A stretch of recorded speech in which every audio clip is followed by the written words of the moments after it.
What is going on, everybody? Welcome back to another episode of the War Boy Podcast. It is episode 262, and the Los Angeles Dodgers will take on the San Diego Padres in the NLDS. The Houston Astros will not play in the ALCS for the first time since 2016. And we have a big week of NFL to go over. We got our first European overseas. Week one. Well, Brazil. Week one Packers was Brazil. So yeah, this is the first time we're going across the pond. We'll be playing in the home stadium of the soon-to-be London Jaguars.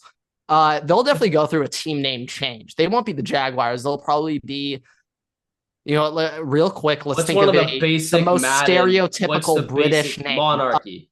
Yeah, the Monarchs. The basic Madden renames. That's.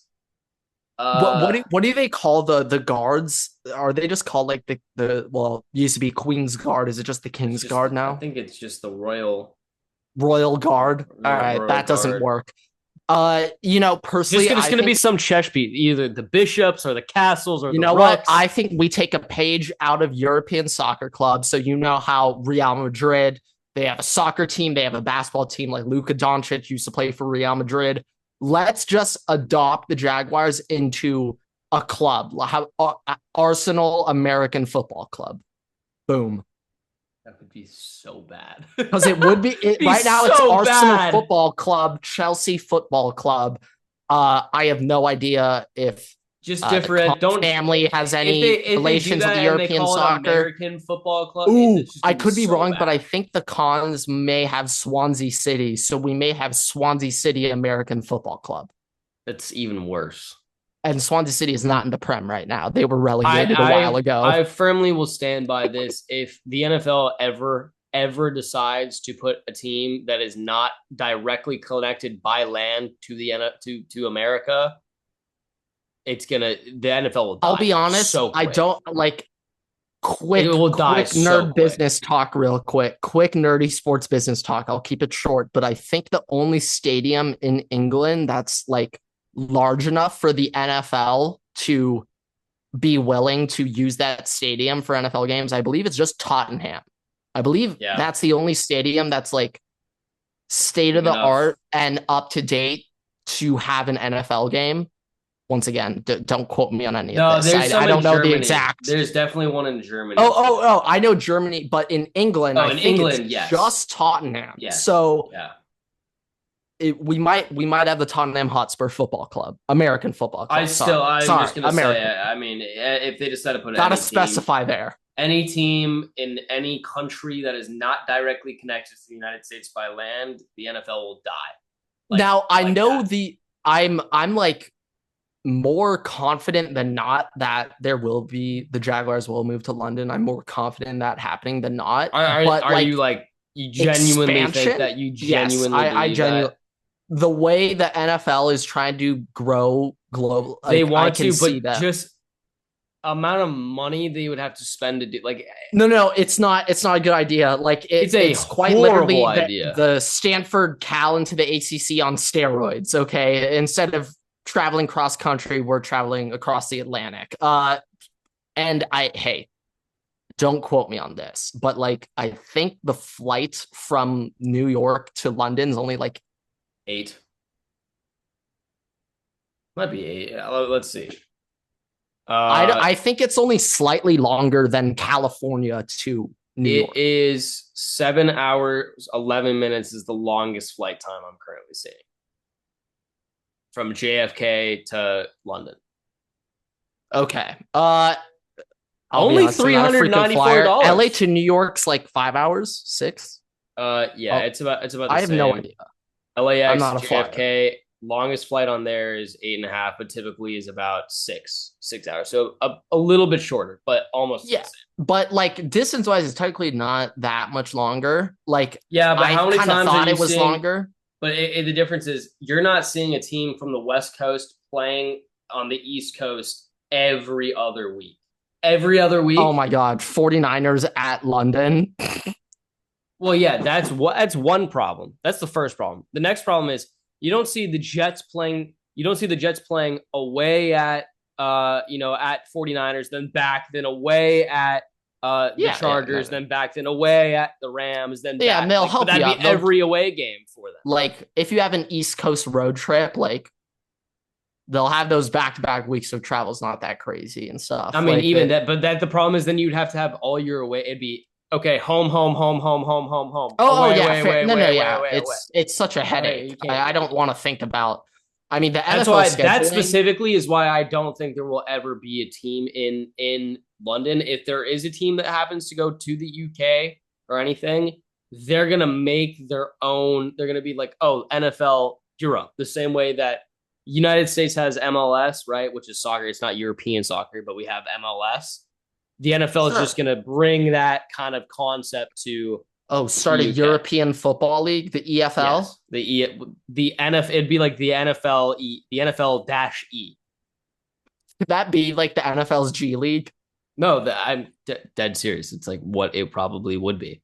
It's the same way the MLS, like any good player in the MLS that's American gets. I mean, I'm just thinking in general, like how many practice squad guys are just on a team at a time? Like 20? No, it's like 14. How many? Okay, because I was thinking I don't remember the exact number.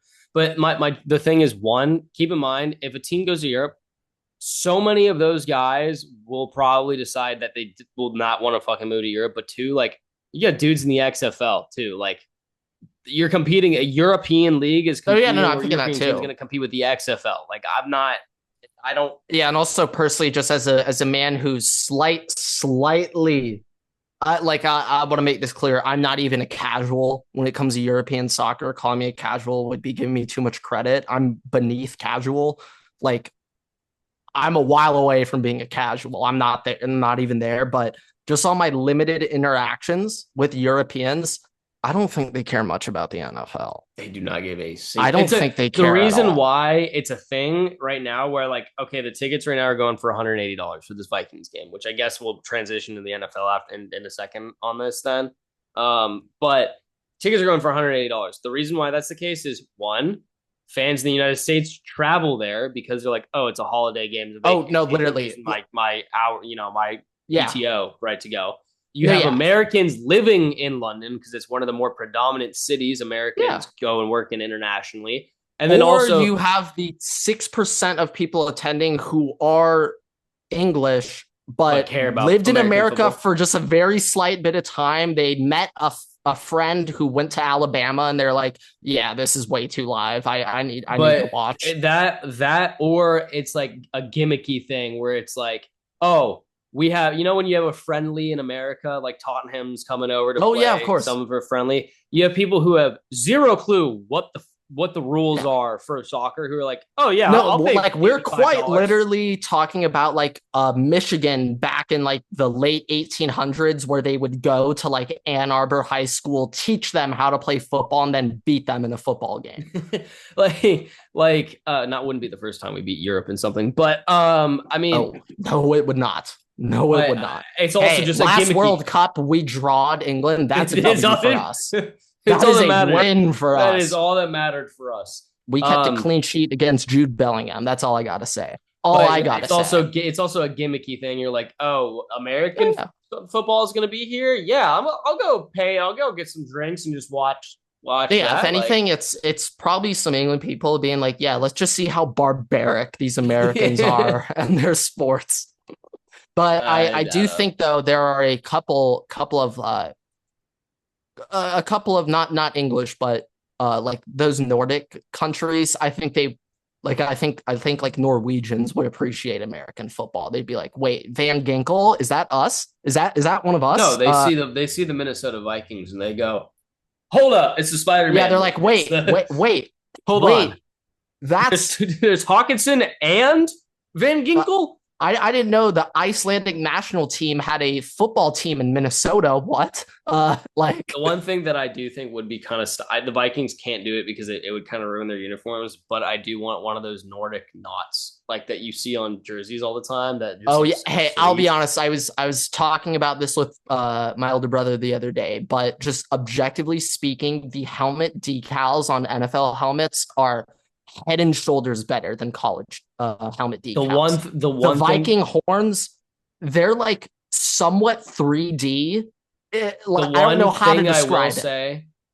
I absolutely, I love your guys's. I hope you guys never change. Which, by the way, the Fox was doing a uniform like tournament, like who's got the best uniform.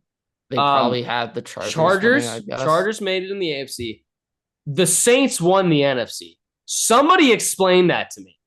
I get it. Gold and black looks great, but how? If you're a Saints fan, fine. How you don't? I don't even think Saints fans would say they have the best uniform. No, all the comments were the Saints fans. Those pictures like of the Saints players, really? Like profile pictures. How you don't vote for the Vikings for that? I really don't understand. I'll be honest. I'm just a massive fan of just like the iconic old classic. Like I love the Niners. Like absolutely, and that might be why people like the Saints because it's just clean, classic. I think like Niners, great, Cowboys, and Packers. I know you didn't want to hear that, but like those three. Well, no, traditional looking jerseys. Uniforms. Packers, obviously. We talked about it last episode. The mesh. The mesh, right? The one thing I will say, college helmet wise, the one helmet I absolutely love, Michigan State's Nordic knot helmet that they have when it goes straight up the middle. That looks clean. Okay. That looks really clean. That's not a shout out that I thought I would get today on the podcast. I know, but Michigan we will shout out Sparty real quick. I mean, you're with that though, right? The Michigan State Nordic knot helmet. I mean, I love kind of their new uniform look, how they have that little square like design stripe thing going on. I really like it. Like I like their new uniforms. I say I might have to go back into the team builder for NCAA and just make a uniform with that. My only issue with the Sparty is that sometimes the all dark greens can just be a little too green. Like it's a little much for the white pants. But I will also agree when Tulane goes green bean. It's not my favorite combo. I don't love the green bean combo, but hey, I'm a big fan. Like if you're going with the dark green jerseys, the light blue pants. Oh yeah, sign me up with that combo. Sign me up for that one. Okay, I guess we're starting with the NFL today. That's probably going to be the better transition. So even though we were just talking about college, but we'll wrap up with a quick World Series preview. Actually, we'll do our MLB season preview for next year. For this season. No. For this year, we'll preview this season for everybody right after this. Was that a teaser? I like that. That was a good teaser right there.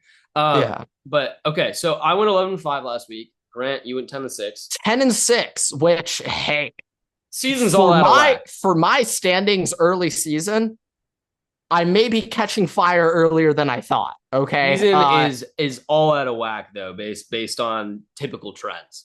You don't catch fire this early, and I don't suck in the first week. Now, did the biggest favorite were the Jets the biggest favorite last week? Is it another week where the biggest favorite lost? I'll take a quick look. I'm not sure. Because if it's another week, survivor pools are truly deader than dead. Genuinely gone. Absolutely gone. Let me just wait. Okay, I actually have the spreads. The largest spread last week, I think it was Jets. It was Jets 7.5. And the other one was Chargers 7.5, who covered. So yeah, survivor pools are officially gone. Do not buy back in, folks. It is not worth it. Do not buy back in. You will not win. No, that's gone. Survivor pools are gone. But we're on to week 5 in the NFL. Overall records. I'm currently 22-25. Everett, you are 26. 26 and 21.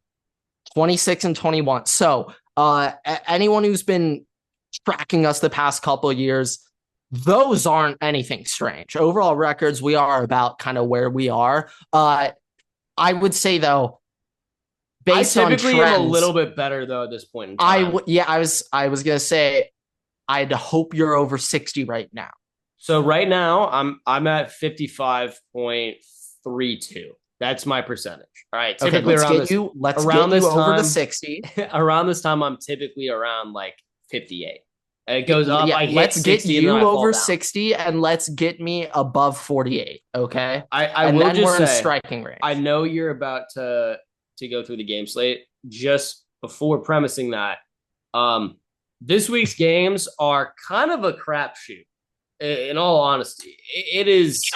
And it's the same in college too. I'll get to that in a second. I have one take, but Big Cat just said it, announced it. This is the apple picking weekend. This is the weekend to go out to the pumpkin patch. This is the week. Go do all of your holiday. Get all the pictures. Get the pictures. Get them all done. Pumpkin patch, get that out of the way. Turkey trot, get that out of the way. Christmas tree shopping, get that done this weekend. Do it now. This is your weekend to get that done all out of the way because hand turkeys, get that done. Get it done. That should have been done 2 weeks ago. Oh, my bad. After this week, we are boots on the ground, full speed sprinting. Okay. We are about to hit up a very, very big week in college football with Ohio State, Oregon, USC, Penn State. We have the third Saturday in October coming up. I believe, Grant, Alabama goes to Tennessee. We have Georgia, Texas. We have a lot of big time games coming up here. I believe we currently have 56 straight days of football, by the way. Oh, yeah. No, we've hit it. We have matching starting up soon, folks. Like, this is an exciting time of the year of October, but this is your last weekend where you may be able to take a weekend off. But everybody, you need to be on speed dial. You need to be on standby because there's going to be a couple of games this Saturday where it's going to be a one-score game in the fourth quarter. You're going to be at the pumpkin patch and you're going to be like, Penn State's in a one-score game with UCLA. You're going to be sitting there and you'll be like, wait, I'm stupid. Why did I go to the pumpkin patch today? The college football is never dead. There's never a dead weekend. So you just don't know until you're already in it. You don't know until don't get caught lacking. But if you were going to go to the pumpkin patch, this is the weekend. But okay, doesn't mean this stuff's not going to happen. But all right, Grant, let's get into the games for the NFL here. Yeah, so previewing a week 5, starting off our teams on bye week. We got the Lions, Titans, Eagles, and Chargers. Real quick, great bye week for the Chargers. My God, I mean, Chargers should always have a week 5 bye week because we'll have 3 key injuries by week 5 every year. So we do need that bye week early. We need to get guys back. Eagles bye week should have AJ Brown and Smitty back the week after. Titans bye week, you can, ease Mason Rudolph in to be the starter. Will Levis, we're done. We're done with the experiment. Wrap it up.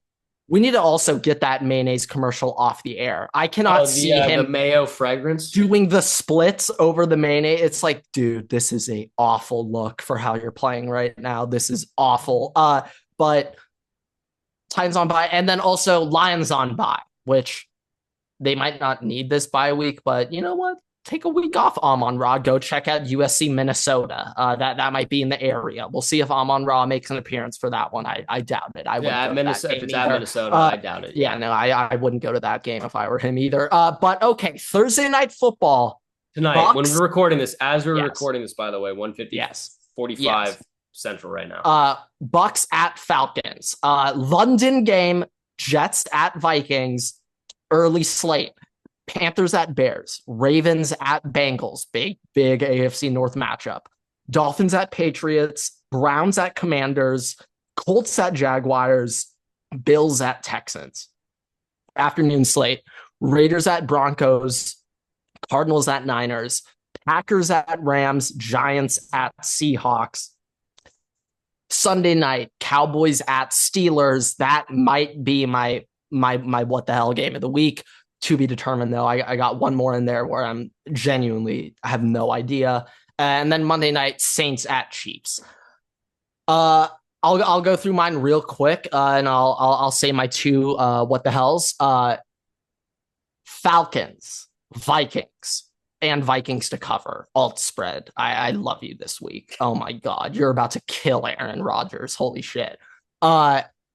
Bears, Ravens, Patriots, Commanders, Jaguars. I know.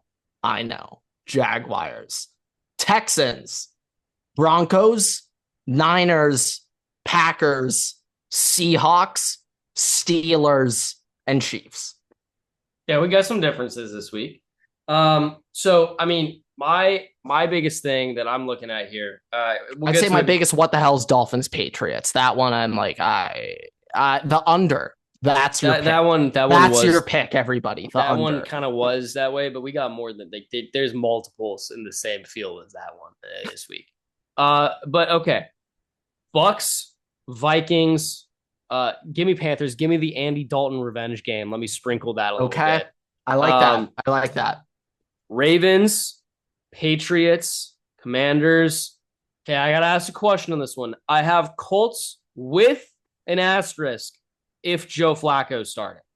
If Anthony Richardson's starting, I want the Jags. I was thinking the exact same thing. Are we allowed to do that? Is that like I was thinking the exact same thing, but from every piece of information I've heard, it appears as if Anthony Richardson will be starting this game. Okay, then I would like the Jaguars. I'd like to trade so I'm on that Jags. Pick. Can we both condition? Can we put a conditional pick here? Can we both conditional pick this? If Joe Flacco, can we extend it to if AR-15 gets hurt on the first drive? Does it?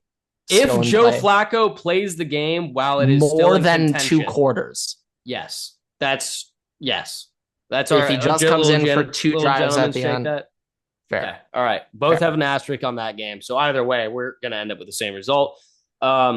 Texans, Raiders, Cardinals, Packers, Seahawks, them boys, and the Chiefs. Okay. Yeah, I want to spend a little bit of time on some of these differentials. So first, Panthers, Bears. I kind of love your Andy Dalton pick. And we were talking about this over Sunday's game. But this Panthers offense is actually something with Andy Dalton. And we were kind of talking about this last week, how with this too high safety revolution, they're daring teams to run. It is being more risky to pass. Teams are lining up in pass defenses. You kind of want that older veteran guy who will just check down, take his 3 yards when he can. Like, you don't want a guy forcing shit.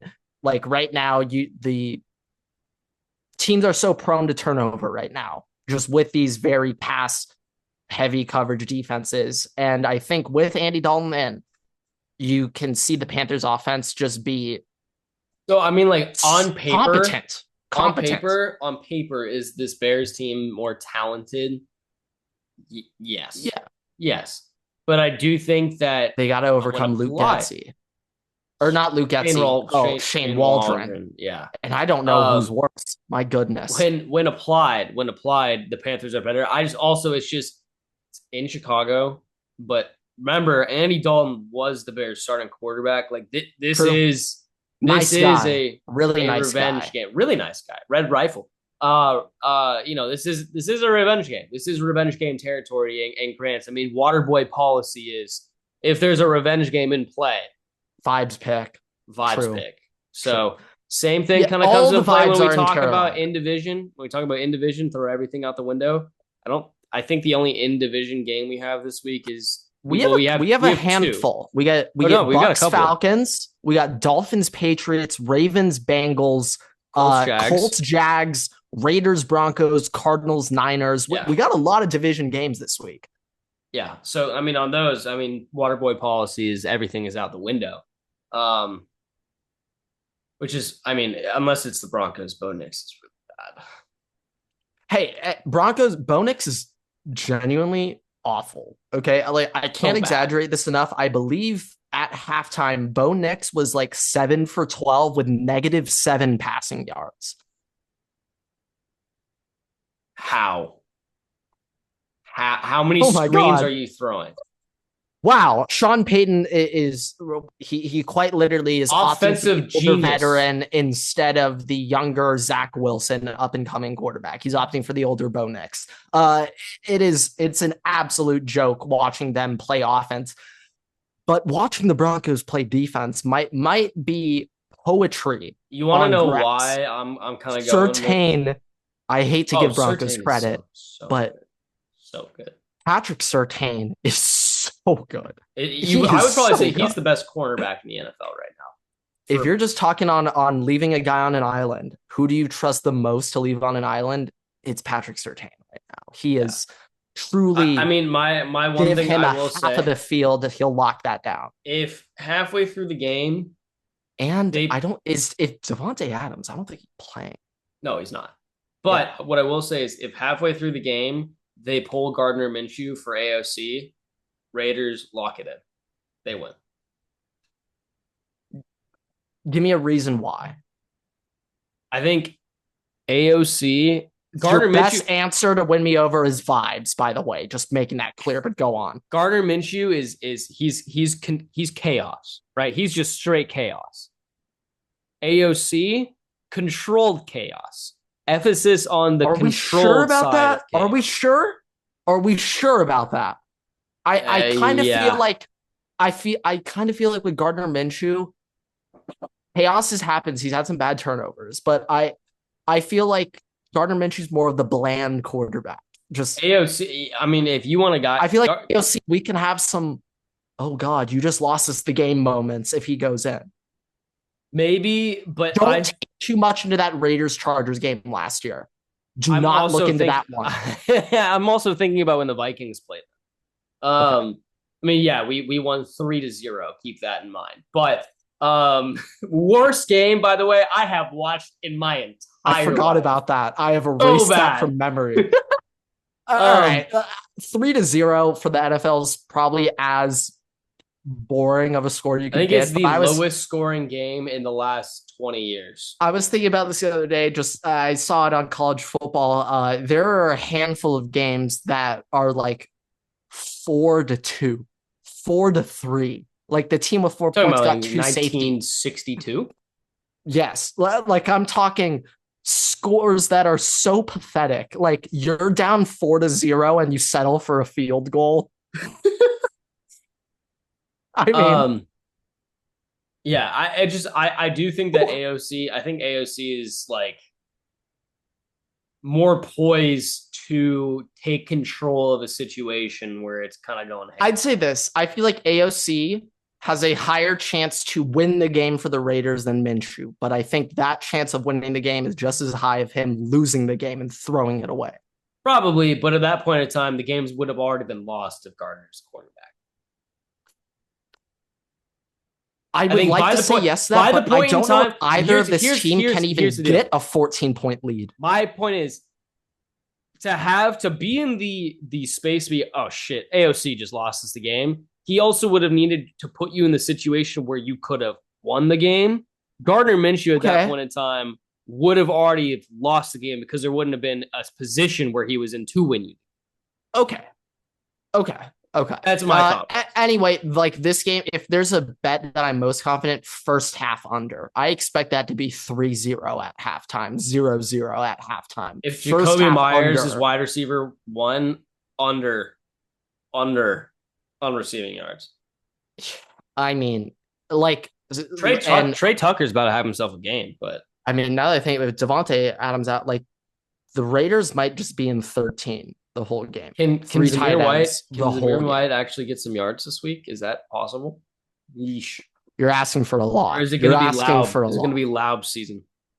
You're asking for a lot there with Zamir getting some love, but Raiders Broncos, yeah, that's gonna be a gross, disgusting game. Hide. Not even the grossest game of the week, though. No, that certainly belongs to Dolphins Patriots. Yeah, that's going to be the most horrific football game, maybe all year. We got Tyler Huntley for the Dolphins, correct? Right? Yes. And I guess Jacoby's still slipping it.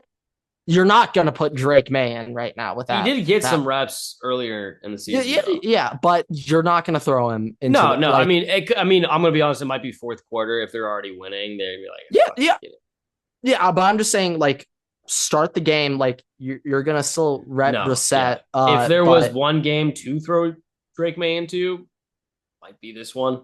But late. No, but I'm just saying in general for him to just play at all. Like, I'm just thinking like this, like, what's the upside if you throw Drake May and you win this game? Like, I'm not sure how much upside you're going to get. Just starting experience. But like, if you throw Drake May in and they lose this game, that could derail. I think it's different since they don't have high expectations this season. Yes, I'm just talking for Drake May specifically. I also still don't really think that. I think you go into the game, you're like, I mean, you're using it as an opportunity. Like, I wouldn't be stressed out about it. Yeah. Anyway, though, yeah. I do have to ask Christian this, though. Gonzalez, I do need to quickly shout out. But can we also Gotta just put some respect on his name. Watch out.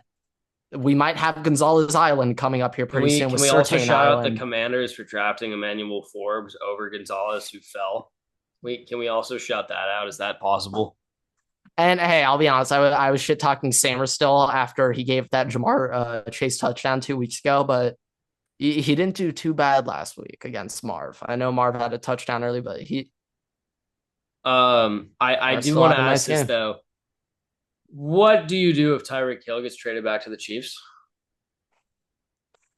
All right. So real quick, I saw this the other day. I did not know this is a rule, but 2 years. apparently in the NFL, 2-year rule if you get traded, that those 2 years have gone by.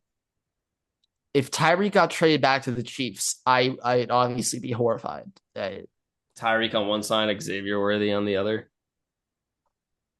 It'd be terrifying. But yeah, no. I can't say it. Like Tyreek to the Chiefs is worst case scenario. I think the Chiefs have to get a wide receiver right Devontae?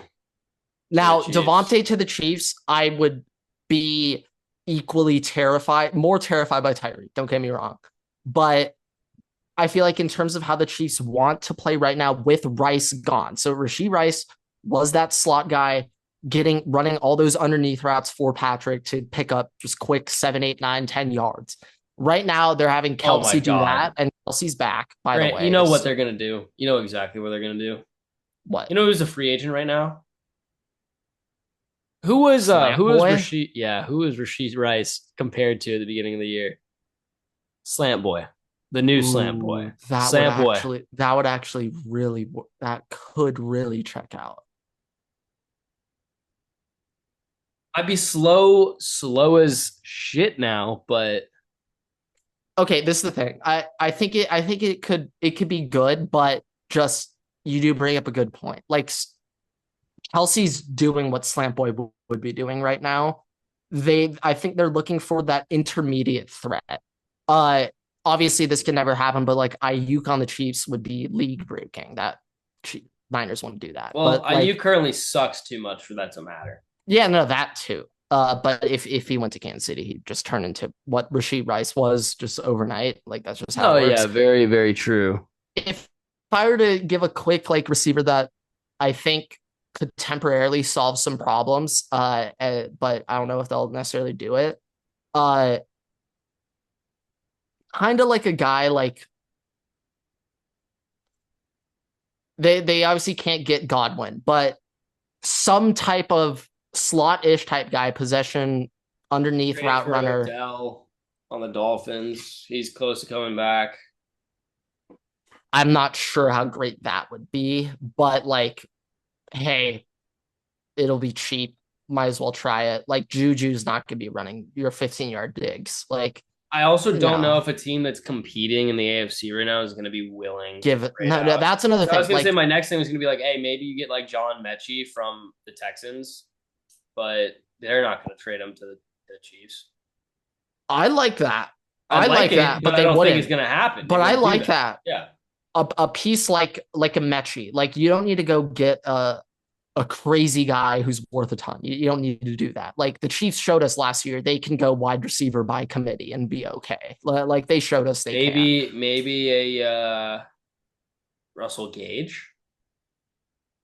Isn't he still hurt? Maybe he might still be hurt.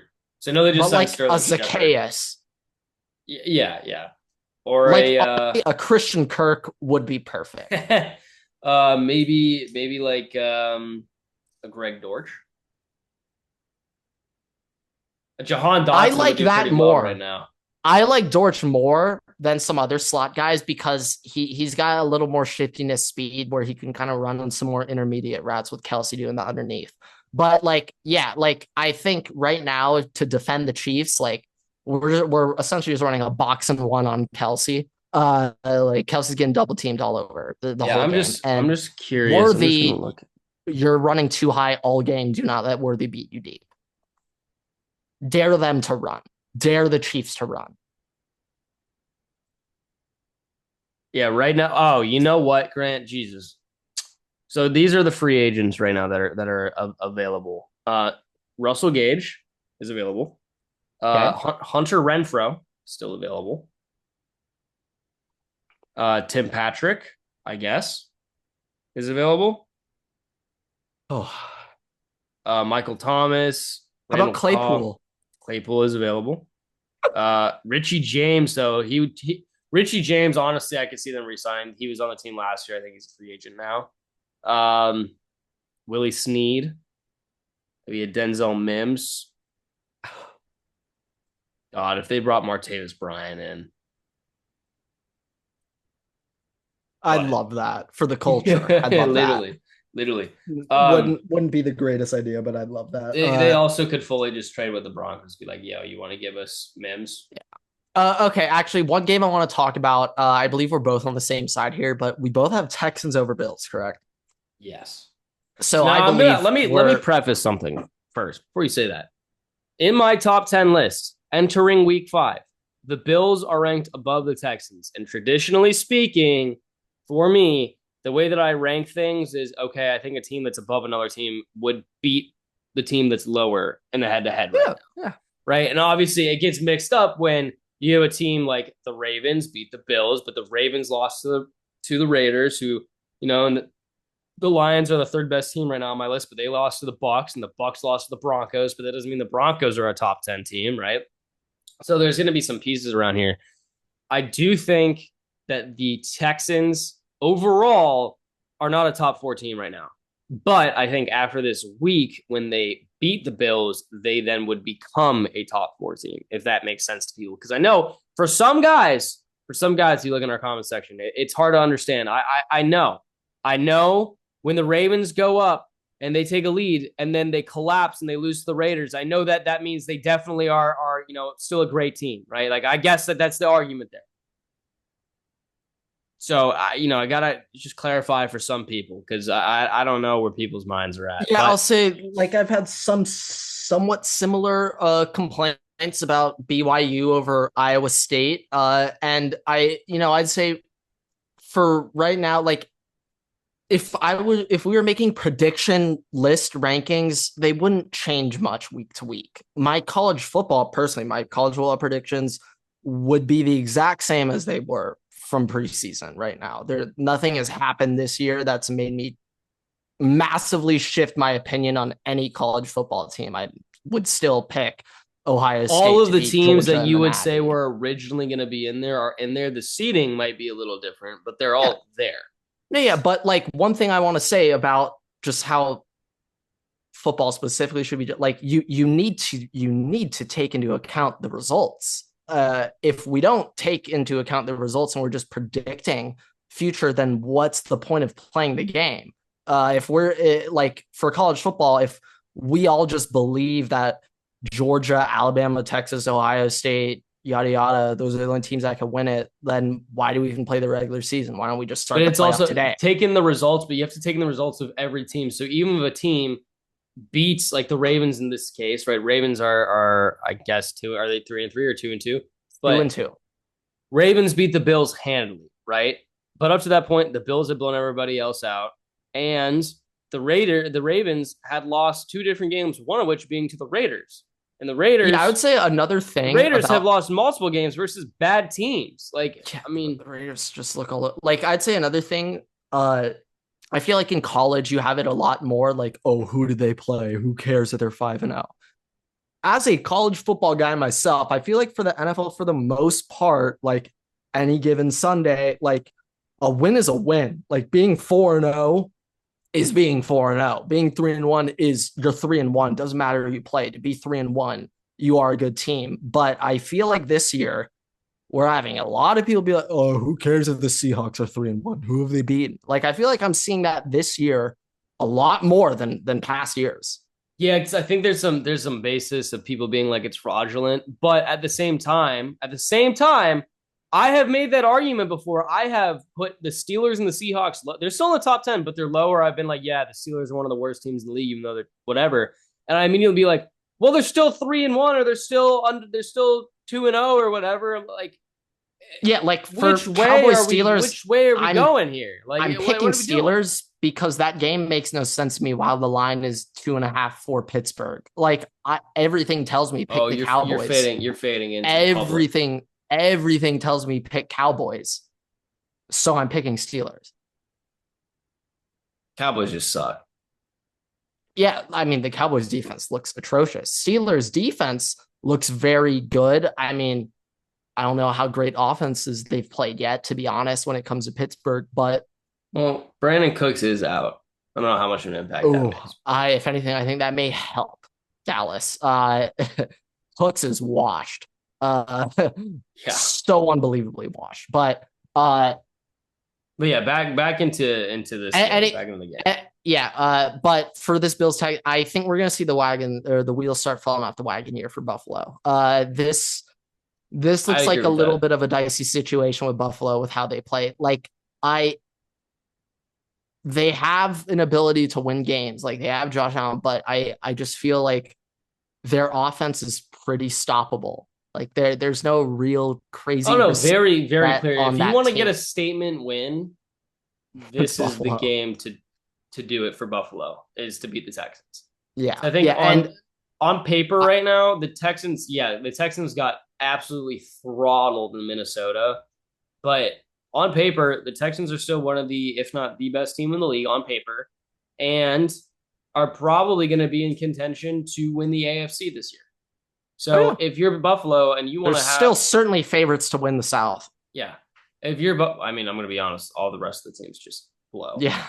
So bad. So I don't think it's that Jags or Titans over them. Hell no. Yeah. But it's just like if you wanted the Bills to be statement like we are a good team this year, you got to beat a good team. The Texans are that team. I don't think that they will do it. I still think the Bills right now are going to be they are a top 10 team. I think they're probably more so. Yeah. I think looking toward the future, 8 to 10. They're about 8 to 10. Right now, in this very moment, before the game was played, 4. I have them at 4 right now. Before the game is played. After the game is played, I'm expecting them to go back. But you got to look at resume. All right, you got wins. But look at wins. You got wins. You got marginal. You got big wins, even though there were versus worse teams. And your loss was to another top 10 team. It's pretty good. You're working their way back in there, right? So, but I think for the Bills to be able to be in that conversation. Who you pick for Thursday? You go with Kirktober? No, I did not go with Kirktober. Okay, yeah. So I mean, I kind of was hoping you could quickly update me on the Kirktober stats. What was it? Is it a spread? Well, I don't know what the Kirktober stats are going to be with the Falcons. The Kirktober stats are quickly performance-based stats. Okay, let me just quickly look up Kirktober. This is from r/Minnesota Vikings from 3 years ago. Okay. So not quite updated, but I trust this Reddit user a lot. Okay. Kirktober. In the month of September, up to 3 years ago, Kirk had a 36% win rate in the month of September. In November, I need to save Kirkvember. In December, Kirk Cousins has a 51% win rate. In Kirktober, he has a 53% win rate. And in Kirkvember, Kirk Cousins had a 61% win rate. Kirkvember. So it's Kirkvember. That fell off a little. I think Kirktober is really... This is 3 years ago. Kirktober is more performance-based rather than win-based. That's what Kirktober is more performance. But even based off of... This is 3 years ago also. Based off of just metrics, Kirkvember is the best Kirk Cousins we see. Most yards per game, most touchdowns per game, least interceptions per game in Kirkvember. So it's not Kirk. I would like to throw a new game, a new thing into the realm of month players. By the way, I would like to put Sam Tember up for a consideration for Darnold. Sam Tember, I would like to put up. Is there anything we do better with Tember? Oh no, yeah, Sam Temper. Okay, it would be Darcember, but I like that one. No, that's it. We're we get to December, we're getting the playoffs. Yeah, I mean, big December for these t-shirts, dude. We need this. One thing I'm just also going to state, just on the monthly based things, Grant. This will immediately you'll know what I'm talking about immediately when I bring it up. But Leif Erikson Day. Yeah. No, we do this every year. Yes. Vikings do not play on Leif Erikson Day this year, so I mean, no Leif Erikson Day this year, which is unfortunate. But for everybody who's not aware, Leif Erikson Day is October 9th, and it is like a Norse holiday, like Viking holiday that the Minnesota Vikings are undefeated on. Historically, they have never lost a game, I'm pretty sure, on Leif Erikson Day. So, yeah, no, I'm seeing you guys are a perfect 8-0 on Leif Erikson Day. Yeah. With your last game on Leif Erikson Day coming in 2016. I think we played a couple because that's TikTok why I feel like I made a TikTok on it. I'll have to find that clip, but we did make a TikTok on it when we played the other year. You're now 9-0.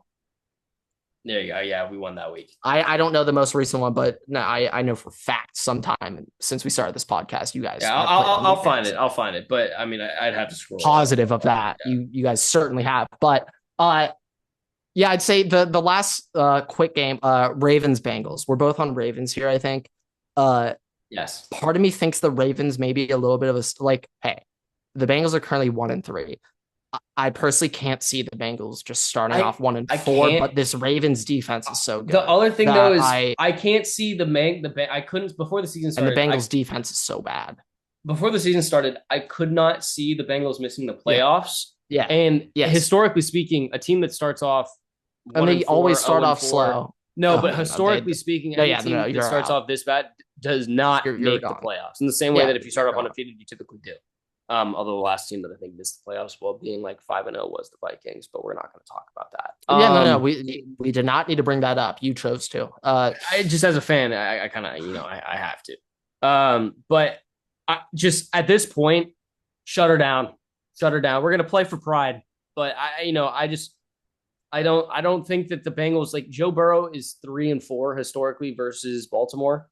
And really? He's lost the last 2 consecutive matchups. So give or take, really. Yeah, I just feel like with how the Ravens are going, I can see this getting 7-0, 14-0, 14-3 quickly in favor of Baltimore. Like I know we've been saying this for years.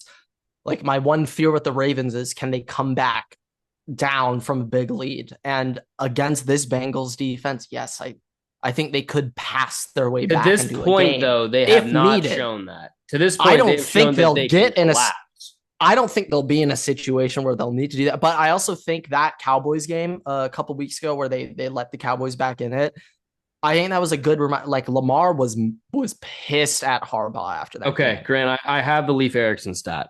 I have the Leif Erikson stat. Is it 9-0? So this was we published this October year of 2022. Okay. So 2 years ago. On Leif Erikson Day, at that point in time, they were 8-0 going into October 9th of 2022.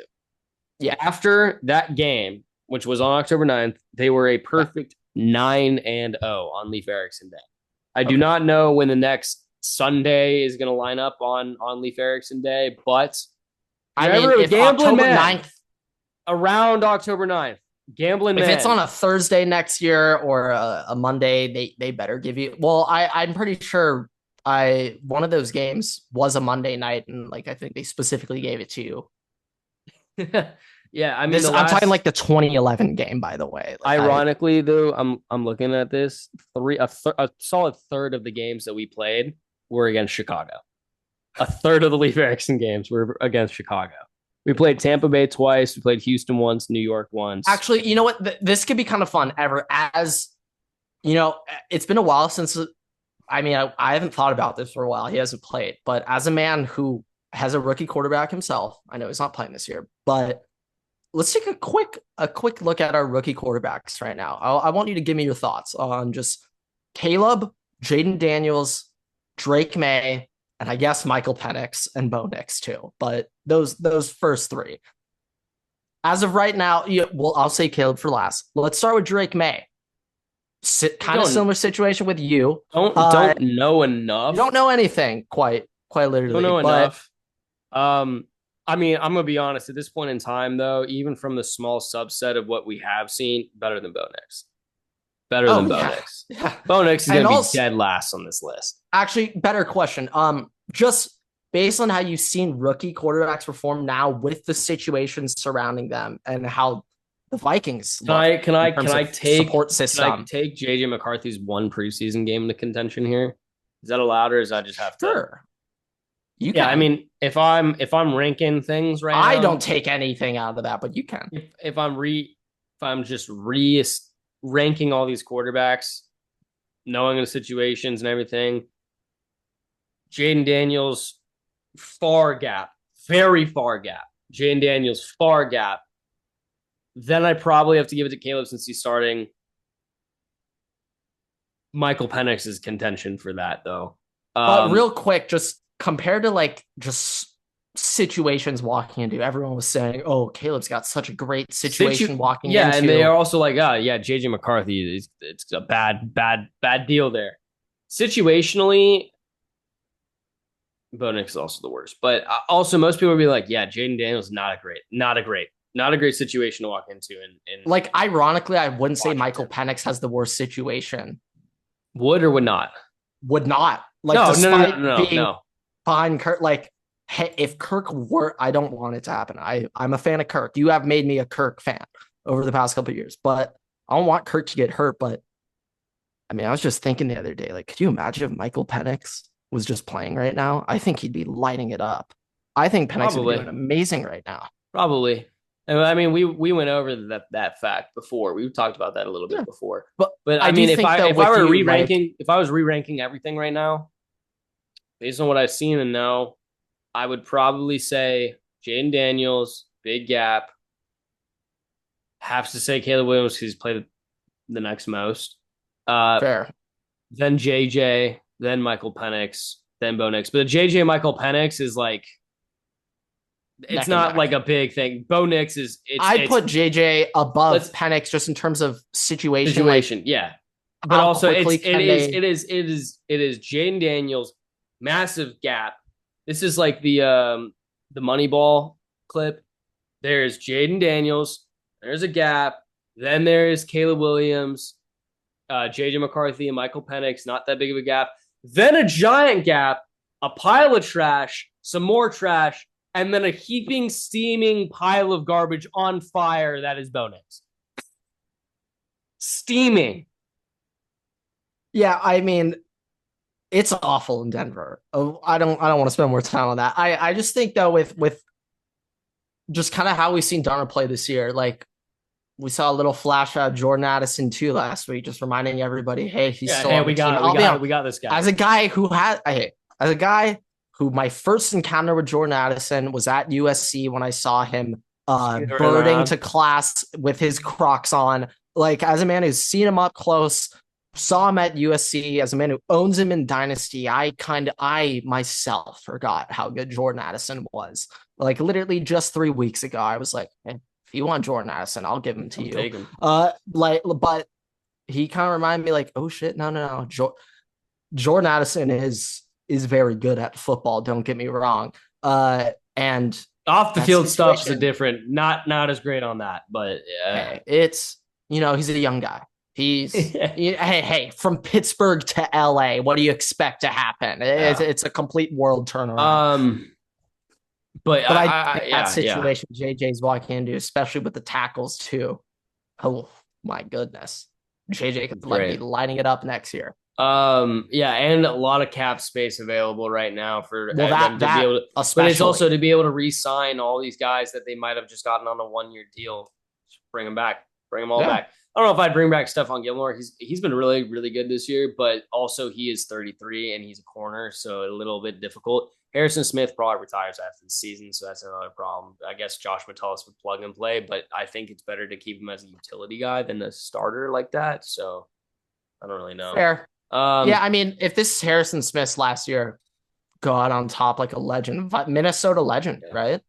Yes. He might be in the Minnesota Team Hall of Fame. No, he literally he I'm is not trying already. to make it look like the he would be in the Vikings been a Ring of team Honor. captain for like a decade. He would have been in the Vikings Ring of Honor if he retired 5 years ago. All like right, he is first in almost everything in Viking. Not almost. Yeah, like he's first I was in a being lot of things serious there. I think that he. Well, no, I also think that he is a bona fide gold jacket winner when his career is said and done. I think he's going to be in the Hall of Fame. Like, I'll be honest, I'm not quite rehearsed. Let me ask you this question. I mean, Troy Polamalu. Antonio Gates isn't in yet. I know Troy Polamalu won Super Bowls, but statistically speaking, Harrison Smith is a better safety over his career than Troy Polamalu. That might be the clip of the week. Okay. You can fact check me right now, because I'm pretty sure that is actually the case, statistically speaking, if you compare them. I you know what? I'm going to take a quick gander. Fact check me. I'm pretty sure, statistically speaking, Harrison Smith has a better. I'm going to Pro Football Reference. Please. I mean, I could be wrong, but I'm pretty. I have no idea. So, career-wise, Harrison Smith. Actually, can you guess how many career interceptions he has? It's a lot. Can you just give me higher or lower? I think it's lower than 60. Yeah. It's like marginally.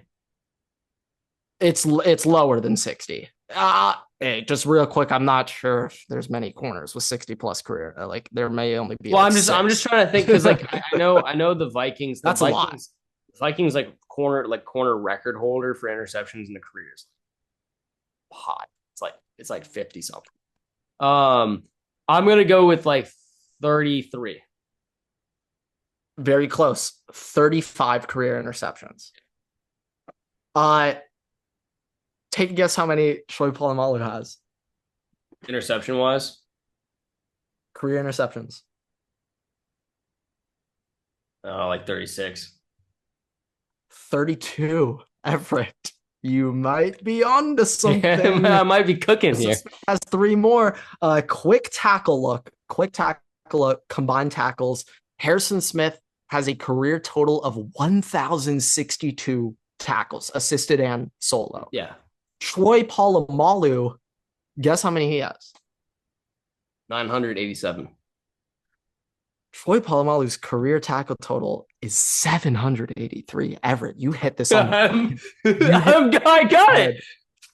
All right, last thing. Sacks. Okay. Actually, sacks and fumbles. Troy Polamalu. Those are Troy Polamalu's stats. Are sacks and fumbles. Like that. Sacks and fumbles. That is Troy Polamalu's line, right? Harrison Smith, though, I think he's one interception away or something like that from setting some record. He does.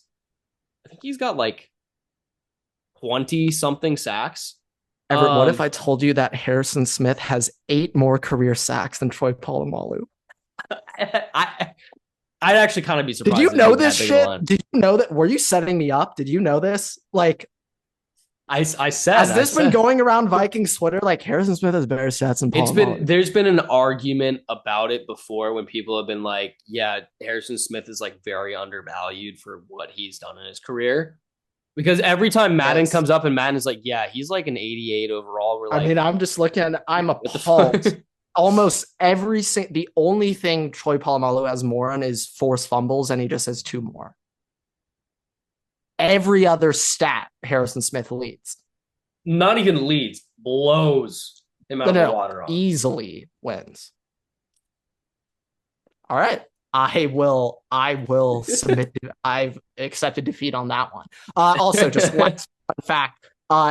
There are only 11 players in NFL history with over 60 career interceptions, and a majority of them played in the 70s. I'm pretty sure there is a Vikings player on that list, though. If you could, you tell me which one of these were on the Vikings. I have no idea. Paul Krause, Emlyn Tunnell, Paul Krause. Okay. Yeah, he's first all time. 81. That is the Vikings' career record. Fair. All right. So I wasn't wrong when I said it. When I said it was. Yeah, no. I'm shocked. You did hit that. Also, by the way, fun fact, Grant, Paul Krause, Viking safety, number 22. Krause, any relation to Jerry Krause with the Bulls? No, I don't think so. But wore number 22, Grant.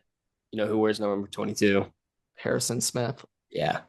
Yeah. All right. Yeah. Yeah. No. Which, by the way, that number 100% retired number. Yeah. It's easy. I'm so kind of surprised we haven't even retired 28 yet. Like that should be. I was about to say, like, is that the most recent jersey retirement? But I guess not.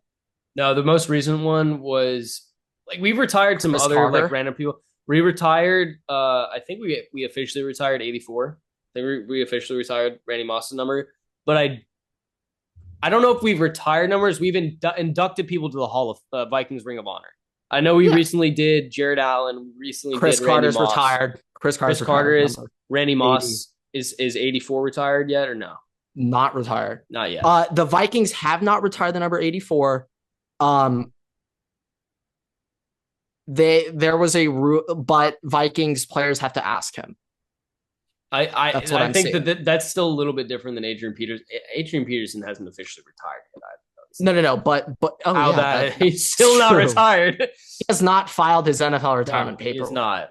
I mean, which I do expect. Story before we get to college football, but I know exactly where this is going. The story of Blake Bortles and his retirement and how he was casually like on par my take last year, and they're like, "So like, have you considered a comeback?" And he's just like, "Yeah, like I'll be honest, I haven't even told my agent yet, but like I submitted the retirement paperwork last year." And then just like, what? He's like, yeah, like this might be breaking news. I have not told my agent, but like, yeah, no, I'm done. I'm retired. Just broke it on PMT.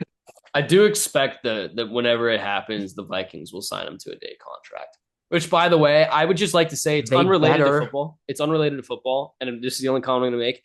It is an absolute tragedy that the Bulls did not sign Derrick Rose to a one-day contract because of the player limits for his retirement.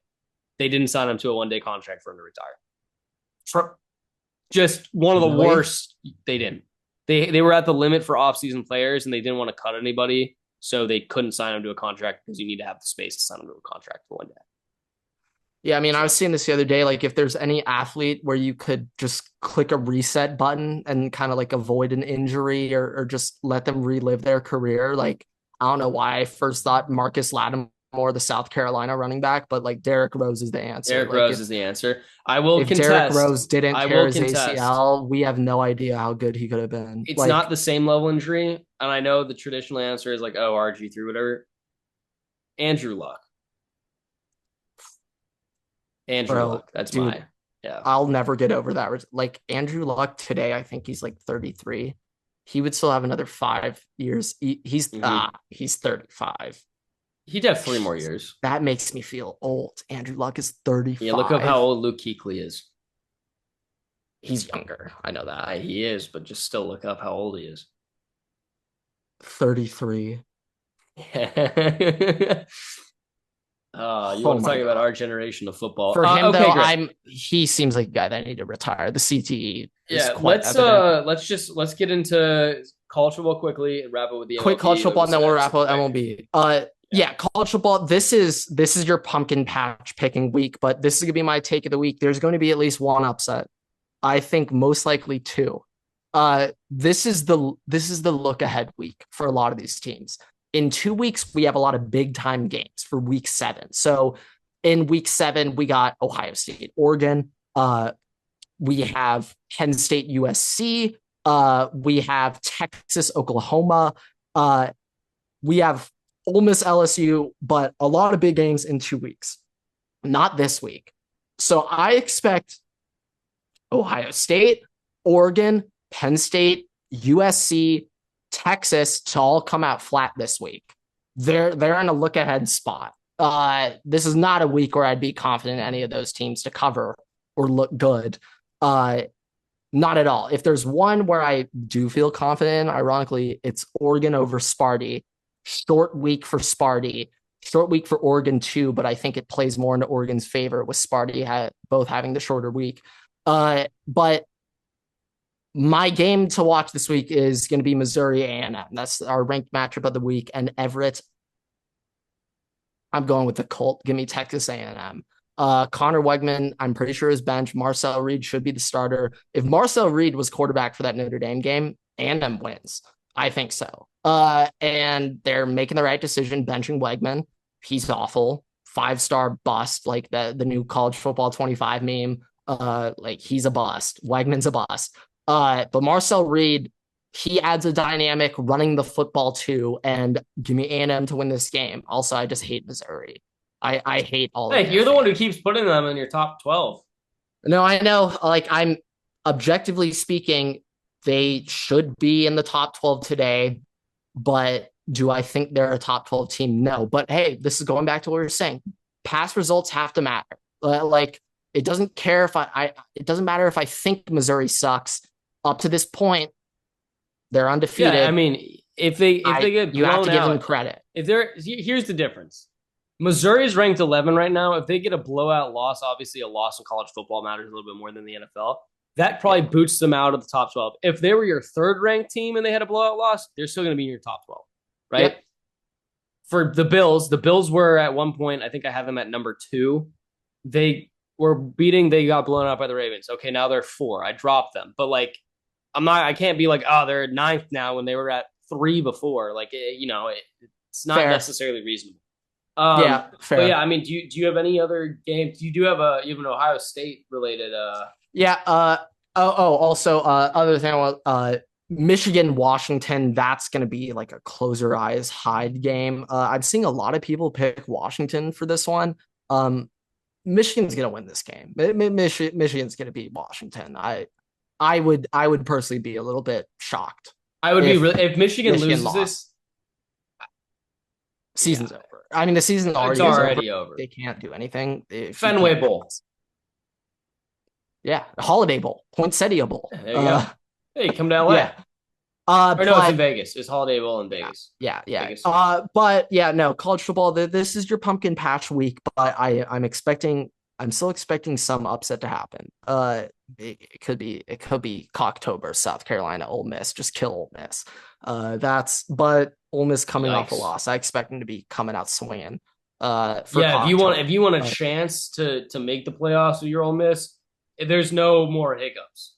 And I'm going to be honest, nobody wants to see Ole Miss lose more than me, but they do got to come out swinging. I hate Lincoln, by the way, if you couldn't tell. We're not Lane fans on this pod, if you couldn't already tell. But all right, wrap it up with MLB. Almost wrapped up with the wild card round. We got to start with this, Everett, but it's a great day to be an American. What a day to be an American. Everybody wins when the Houston Astros lose. Everybody wins when Houston loses. So, as of right now in the postseason, America is 1-0 when it comes to baseball playoffs. As a country, we are 1-0. Houston, this stat breaks my heart, though, as a Dodger fan. And I think if you are going to compare over the past decade, quite literally decade, the two teams who consistently year after year have put together the best rosters in their respective leagues, it is the Dodgers and the Astros. Over the past 10 years, both the Dodgers and Astros have made the playoffs every single year. And I believe there's only been one season where both teams didn't win the division over the past decade. Just once. Either team hasn't won the division, and they both made the wild card that year. But did the Giants not win the division when it was the... No, yeah, that's what I'm talking. 2021. No, but I'm saying the year they won the World Series. Did they not win the division that year? No, we did. We've like that. I just couldn't remember if World Series year they won the division or not. I couldn't remember that. I'm pretty sure I read like the Giants for us was the first time we hadn't won the division in like 14 years. That would also make sense. But the Houston Astros, this is the first time since 2016 that they will not play in the ALCS, which means the Houston Astros have won a playoff series every postseason for the past 8 years until this year. This is the first time. You said ALCS? CS. Okay. So to get to the C, if it's you have to win the DS, then it's they could just have a bye and lose. But CS, yeah. So this is the first time the Astros have not won a playoff series in a while, and very ironic, Everett. the team who bounced them, the Detroit Tigers, their managers, AJ Hinch, who was suspended from the MLB for a year after 2019 for getting caught in the cheating scheme, who then became the Tigers head coach. So the Astros just got taken down by their old manager. That's something. I will just say, it is kind of funny. You know the SpongeBob meme? It's Squidward looking out his window, and it's SpongeBob and Patrick. I see it too much recently. That's the Minnesota Twins this year. You have every other team basically in the AL Central in the playoffs right now, making a deep push. So and one of them will make the ALCS. I will say this. At first I was like, wow, the AL Central is the only division with 4 teams over 500. Then I took a closer look.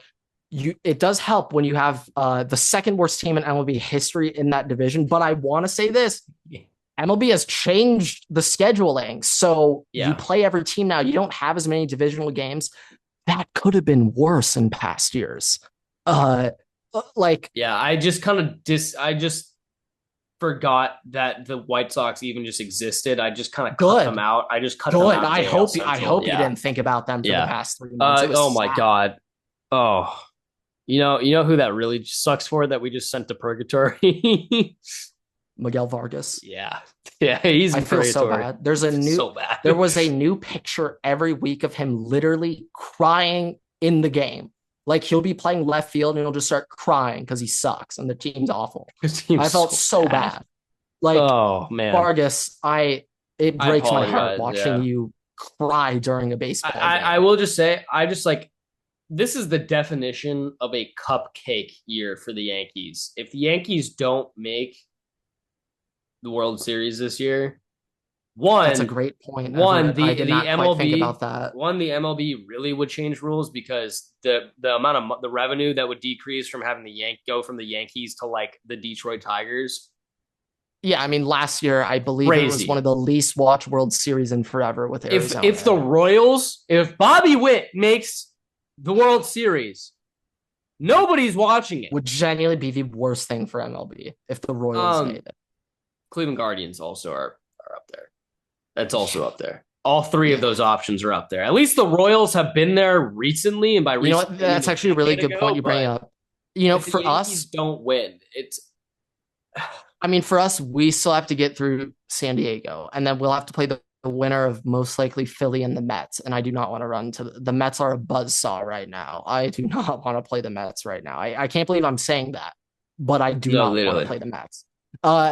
Same thing with Philly, but like the Yankees' path, Everett, you bring up a really damn good point. They get Royals and they get the winner of Detroit, Cleveland.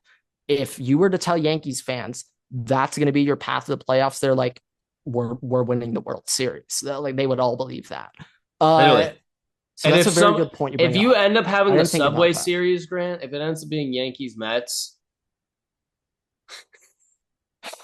half of New York would be on fire. Whichever side loses will literally burn to the ground. The Bronx might be ash. I'll be honest. If it gets there, I'm pulling so hard for the Mets. I'm pulling so hard for the Mets if they get there. But Dodgers, Padres, I guess we can quit. First World Series predictions. Based off the road that you bring out, the Yankees should win this. I want to go with the Detroit Tigers, make it to the World Series. Screwball is a wagon. Okay. Playoffs is about dogs. Okay. Whoever comes out of the NL, if that's the case, is about to have a free. Playoffs are about dogs, and Tarek Skubal is the best starting pitcher in the MLB right now. Dave Portnoy was saying this the other day. But Tarek Skubal is a hoss. You do not hit hosses in October. Hosses do not give up runs in October. Skuball's the one hoss I see. Wheeler could be it for Philly, but unfortunately they have to face the Mets. I'm not sure if Wheeler's going to be hossing the Mets, but I have picked the Detroit Tigers to make it to the World Series, and they're going to face the winner of Padres Dodgers. As much as I want to say it'll be the Dodgers, if the Padres make it to the World Series, as an outside viewer, spectator, it is tough for me to pick the Dodgers over the Padres right now. I would agree with that. I think the Padres might be winning the World Series.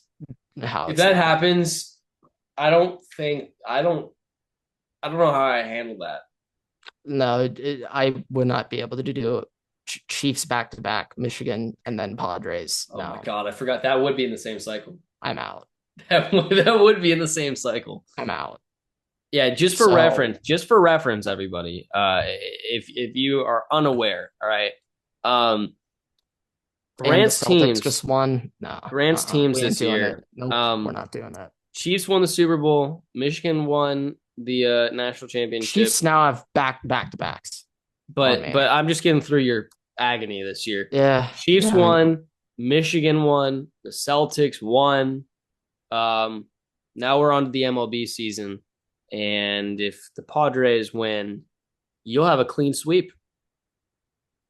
It would officially be the worst year in sports I have ever seen anybody have. It quite literally could not get worse than that. The only thing worse would be the San Francisco Giants winning the World Series, but Padres is absolutely next.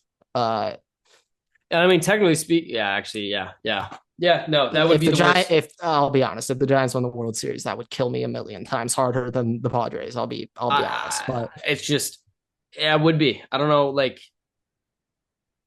I don't know what shit. Even if the D-backs won the World Series, it wouldn't hurt that much. It'd hurt that division rival one, but it's not like the Padres winning or the Giants.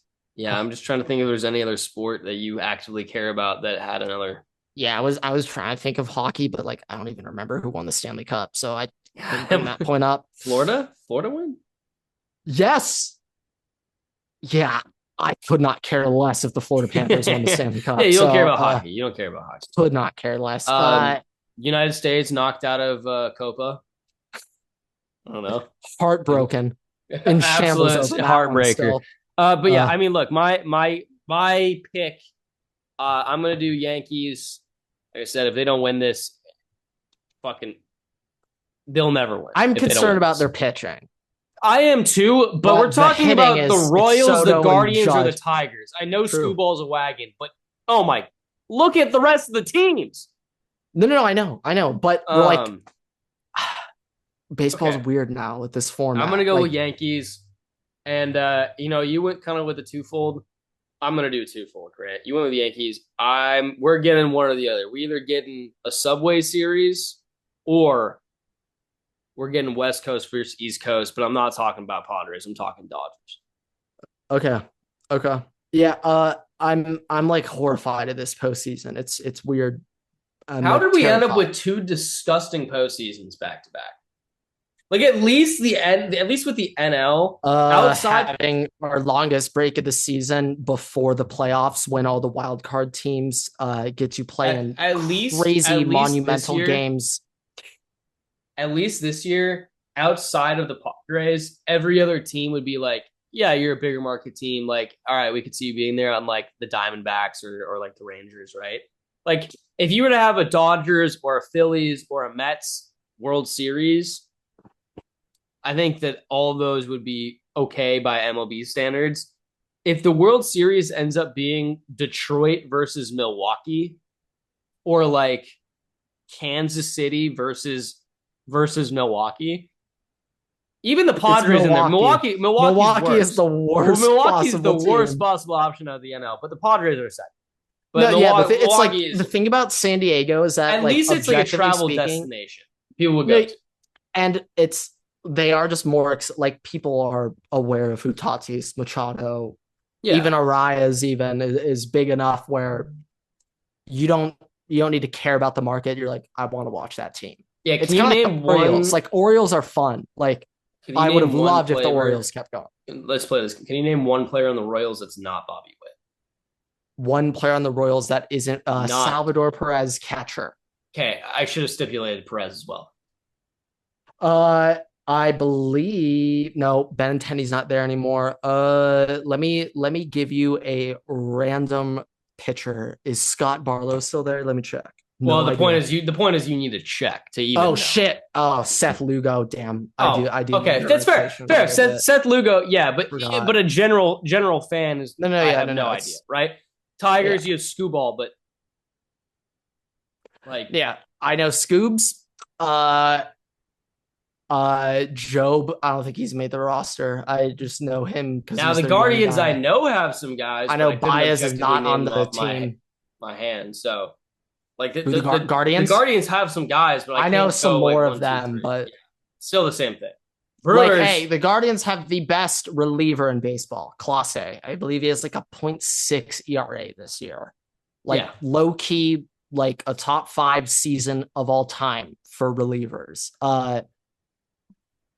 But hey, there's only so much your closer can do for you. yeah. But I mean, look, we are under the consensus that the less we talk about Dodgers baseball, the better we do. So we're not going to talk about this series all that much. Well, actually, I do want to say one thing. It's ironic, but like I expect Ohtani to be good no matter what. Like the rest of 1 through 4, though. Like this, The it's one so thing, sad, but I am so much more confident in Teoscar and Muncy than Mookie and Freddie. I know it So cuts. much I more know it cuts confident. both ways. I know it cuts both ways. But at a bare minimum, you can feel good going into the series for the fact it's the Padres because that you faced them so much, including Yeah, very and I did recently. see that last week. Like we can fight back and beat But them. at the same time, fighting back and starting off slow are very two different things. Well, also Musgrove might be scrapped for this series with us. I Well, think he had some shoulder. Musgrove We already. want to face him though. Yeah, Musgrove pitched, by the way. So him and King both already pitched this past series that they just had, this 2-game series. So they're at least scratched for the first 2 games minimum. Cease and Darvish are going to be the next two No, guys. one of those guys could pitch Sunday. They have Cease and Over Darvish through still, so I'm Tuesday. expecting them to go with Cease and Darvish to start the I series. love Darvish. Cease is a little warning, but yeah, Cease will be game 1 starter. Cease will be game 1. I'm expecting them to pitch Darvish in Dodger Stadium. They tend to do that. But then you come into that back half of the series, and it's gonna. I think King is technically their starting pitcher right now. He's their first man up. Yeah, but not sure. I don't know. That would probably make sense. But pitching wise, right now, the Padres definitely have one up on us. So it's to see. We'll see how it goes. Yeah, I'd say also like Tatis is on fire right now. And like if I'm gonna quickly look at the Padres, like my player to watch in this upcoming series is gonna be Jackson Merrill, their rookie center fielder. He's been lining it up this year. Absolute I also second half. I just want to say like especially with Glasnow being hurt and we have, River being hurt and Stone being hurt, whatever. I know injuries are unpredictable, but especially with a guy like Glasnow, who we know is Glass Man, like you get to halfway through the season, you feel good. Honestly, just give him a fucking month off. Like, just don't. He's not even hurt. I want it matters more to have him right now, which is when we need 100%. Him, than to get like an extra 6 wins during the season. Yeah, like at this point, Glasnow, I believe, is about to be 30 or 31. Like I believe this season is his career high, like single season innings pitch or second most in his career. And it's just like the dude is like 6'8", like 260. Like just looking at him just physically, it's like, yeah, no, he can't pitch in 32 games in a year. Like he physically is incapable of doing it. So I am literally more in favor next year. Do not let him even start pitching until July. Seriously. I'm not like, you obviously joking. Want to ramp him up. We need him now. Especially next year when Shohei's pitching, I am more than okay just keeping. Yeah, that one. Hey, Shohei. I don't think he's ever gone through a full season pitching either. So it's like probably you can not kind of pencil Shohei and not pitching. Go back and forth. Like also right now, like the team is good enough to win games during the regular season, and you can either be 1-2 seed. I don't care. Just as long as you're making the playoffs, that's what matters. And the Dodgers have a capable enough team to at least get the 6th seed every year, right? So at a bare minimum, even if it's just screw it, we're gonna take the 6th seed, which honestly might be better for the Dodgers because your back is truly against the wall at that point. I would much rather come into the playoffs. You have Glasnow, you have Shohei, you have those guys to make statement games that you're not going to be concerned about in having any injury because they haven't pitched more than, I don't know, 4 games, 5 games. 100%. And it's different than Clayton Kershaw because Clayton Kershaw is hurt, and then we bring him back, and he's not warmed up, and then just shits the bed every year. It's just a bad idea.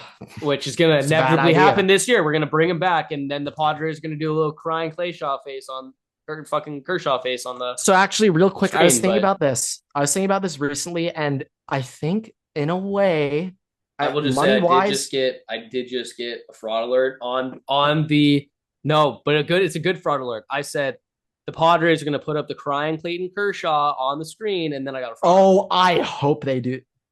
You don't want to poke the bear, folks. You don't want to poke the bear, folks. Hey, Padres, get your win. Shit talk us. Do your weird little Manny's gonna cruise. Padres won't lose. That weird ass shit with those like grown ass men doing that song.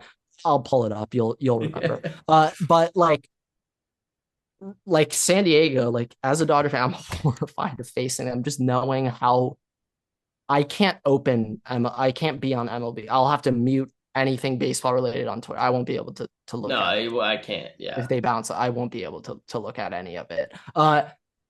But you do not want to poke the Dodgers. You don't want to get us upset. That's not your way to beat us. Like to beat us, you just want to win, showboat on the field, celebrate, but don't do crying Kershaw. Then you're gonna poke the bear if you do that. This is what I was gonna say. Moving forward, Shohei Ohtani. Okay, I think I may have brought this up a little bit last week, but something I've been thinking about, and kind of reiterate with Glasnow, he's never gone through a full season. Ohtani, I don't think he's ever pitched deep into a season ever either. He's always been shut down early. What if we have Ohtani? What if we use him as a reliever moving forward? So real quick, I don't know if you know this, but there's a Shohei Ohtani rule where Shohei, his DH position hitting, will not be impacted at all with him pitching, coming in or out. So Shohei, let's say he's a starter. If we pull him from the game as a starter, he can still hit the rest of the game.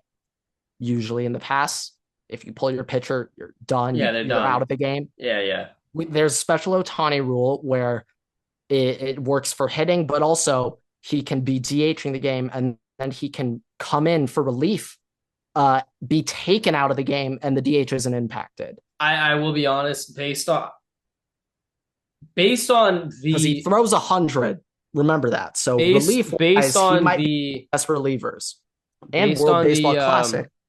That's where I was about to go. Based on the World Classic, I would argue more so that he is the closer than he is the reliever. No. Closer.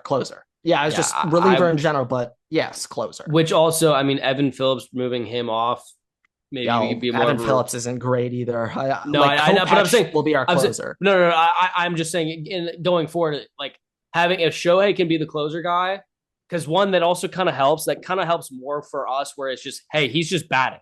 He's still pitching, but he's batting. Obviously, you can use him as a reliever, even if you don't need a closer, right? But maybe putting Shohei more in that position. This.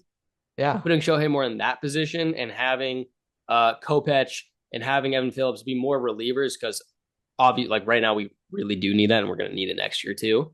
Honestly, could be a great solution, and you're going to have all these starting pitchers coming back anyways. Rivers going to come back. Hopefully, Bobby's going to be better. And you're going to have Gavin Stone's coming back. Dustin May's coming back. Yama's going to be good. We're going to have Gonzo's coming back. Shohei Ohtani should. Not to mention, trying the starter, but if there's a 75%, there's a 70% chance right now I would put us signing one of the other Japanese pitchers too. So, I think Roki Sasaki's team will be blocking him for another season, which, hey, to be honest, that we want. I don't know if we can do that right now. Like, we may need to wait a little bit. Like, this is overall good for us. Like, I don't know if we can afford another. Hey, I'll also say if Yama was 350, this dude Sasaki throws 103 and he's younger, like he's going to be 400. So I don't know if we have that. We have that. We have it. But if we go that route, like I don't think we should re-sign Teoscar anyway, but like he's goner than gone. I don't know if we can sign a key reliever if we're getting. Well, who needs a key reliever if you have Shohei Ohtani? Still us, because you need like 6. Yeah, but like, then if we can get then you have 2. You have Evan Phillips and Kopech. Well, we'll have Kopech, Phillips, Ohtani, and I'll leave Vestia in there. Graterol up for grabs for that 5th. I don't know if he'll be healthy in playoffs moving forward. But like Treinen, we may be done with. Treinen, we Daniel Hudson, no. Like he's giving us some nice, but we have a ton of really. Almonte is gone, isn't he? We traded him. Yeah, to Chicago. For the Michael Busch trade. Relegated. We got Jackson Ferris. Oh God. Single A pitcher. Who's nice, by the way. Keep your eye on Ferris. Keep your eye on him. But also Sheehan's coming back. Sheehan will be in there. Sheehan will be a reliever. Yeah, and I honestly like. I said that before. I said that he'd be a good reliever. I said that last year, and then he obviously got hurt. But my one thing with Sheehan is not quite the heat. Like he throws like 96. It's fine. But short innings. Yeah, I feel like for not him, that big of a deal. To do some more starter work. I'd love to try to get some more starter action out of him. Like I just don't know. You're slower guy like Stone, Sheehan, Yama. I agree with that, but when you have a 5-man rotation, 4-man rotation, and you got these pitchers that are healthy on the outside, I'd rather have them be in the 100%. If anything, Sheehan will be in AAA with how things, and that'd be a win for us. But true, but I would also rather have good pitchers that might be able to start be our relievers. If Sheehan's best, then I want him on the team. Yes, yeah, but I don't know. I don't know how that one will work out. But okay, actually, I've said this every year. Yeah, we're gonna wrap up. Player to watch for the Dodgers this postseason is going to be William Dill Smith in the 6th hole for us. Obviously, it's Freddie and Mookie. That's the answer. If they don't hit, we lose. But I need some Will Smith magic. I'm expecting Ohtani, Teoscar, and Muncy magic. So I'm operating as if they will be key hitters already. But I think we can mask Dookie Betts. Breaking news, Grant. Breaking news. This is what we'll end on. NFL. Rashee Rice has officially been placed on injured reserve. He is out for the season. Well, I don't know if at least 4 games, but he will miss at least 4 games after he got that second look. But they wanted to do this is with inflammation on the knee. They are trying to do another scope when he doesn't have inflammation. If he's already on IR with inflammation, it's not a great look. I'm going to put it at like 6.5 weeks, probably over under. But not season ending. No, I think if they do a second scope next week and they're like, it's going to be more than 4 weeks, he's not. Unless it's I'm totally cool with that. I'll just say this. Playoffs. When I saw fat ass Patrick Mahomes barrel into Rashee Rice's knee, and seeing it was quite literally just like the Adrian Peterson, Marcus Lattimore, like those ACLs, where it's a contact ACL, like their knee went backwards. Like just seeing that, it's like I saw that and I was immediately like, "Yep, no, that's ACL." Yep, yeah, gone. Gone. But yeah, but did the Chiefs sell their soul to the devil? Did they sell their soul to the devil and not have this ACL be torn? This ACL better be torn. If it's not torn, I'm going to be irate. I have a pretty sneaking suspicion if he's on IR right now, it's torn. Well, what could it be if it's not torn? Well, I have no idea. MCL sprain. That's all. That should be 6 weeks also, regardless. Probably about 6 weeks. In my mind, so there is no world in which he comes back. No, hell no. So let's specify that. No, hell no. No. He is missing at least till week what week is it? 5. He's missing till at week 13. As a guy in Dynasty, I hope he doesn't come back till week 15 when the playoffs begin. I don't think that I personally, from what it seems like. But as a Chargers fan, I hope he's out for the year. From what I've read, I don't think that he's coming back until week 17. And at that point, they would just maybe keep him until the playoffs. Because there's no save him for the playoffs. There's no way that injury did not cause structural damage. We'll know more next week. Yeah, bro, his knee went backwards. Yeah, with that, thank you guys so much for watching, listening, rate us 5 stars. You can find us on Spotify, TikTok, YouTube, Twitter, and on Instagram at WaterboyPod. You can follow me and Grant on Twitter at EverettStakes and at WaterboyGrant. We post new episodes every week on YouTube and all podcast platforms. Sorry, just prayers up for Jalen Phillips. He's just out for the year again. That's a guy who's #1 player in the country, UCLA. Like, he's had so much going on, so much in his career, and for him to fight his way back, be a first-round pick. Hey, I hate the Dolphins. Jalen Phillips is one Dolphin that I will root for the rest of my life. Just hearing his. So, quick thoughts. But yeah, follow us on YouTube and Spotify and all that to make sure you don't miss a single episode. You always try to do that right when I'm in the middle of the outro. Because hey, like, we get rolling at the end, yeah, we post exclusive content on TikTok and on Instagram, so make sure to check us out there. So don't miss any of that. And with that, we'll see you guys in the next episode. Waterboys out.